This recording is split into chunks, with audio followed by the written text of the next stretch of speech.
Sponsorship అంటే IPL title ని sponsor చేసేవాళ్ళు. అంటే మనం చూస్తూ ఉంటాం కదా, వివో ఐపీఎల్, టాటా ఐపీఎల్ అలా అన్నమాట. ఈ టైటిల్ ని స్పాన్సర్ చేయడానికి కూడా చాలా కంపెనీస్ వస్తాయి. అయితే వాళ్ళందరికీ బిడ్డింగ్ పెట్టి హైయెస్ట్ అమౌంట్ ఎవరైతే బిడ్ చేస్తారో వాళ్ళే టైటిల్ స్పాన్సర్ అవుతారు. ఐపీఎల్ స్టార్ట్ అయినప్పుడు డిఎల్ఎఫ్ అనే ఒక కంపెనీ 2 years పాటు స్పాన్సర్ చేసింది. అందుకు గాను బీసీసీఐకి 40 crores per year పే చేసింది. పెప్సీ ఐపీఎల్ అప్పుడు ఇయర్ కి 79 crores పే చేసేవాళ్ళు. అండ్ నెక్స్ట్ 2013 నుండి 2019 వరకు ఐపీఎల్ కి స్పాన్సర్ చేసింది ఒక చైనా కంపెనీ అయిన వివో వాళ్ళు. 2013 నుండి 2015 వరకు 79 crores per year పే చేశారు. అండ్ అలాగే 2016 అండ్ 2017 లో 100 crores per year పే చేశారు. అండ్ ఆ తర్వాత 2018-19 లో ఏకంగా 440 crores పే చేసి వివో వాళ్ళు స్పాన్సర్ చేశారు.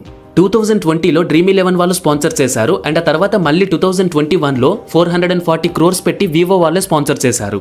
అండ్ ఆ తర్వాత ఇండియా చైనా వార్ వల్ల వివో యొక్క స్పాన్సర్షిప్ ని బీసీసీఐ తొలగించేసింది. 2023లో టాటా వాళ్ళు 330 crores స్పాన్సర్ చేసి 2 years పాటు రైట్స్ ని దక్కించుకున్నారు.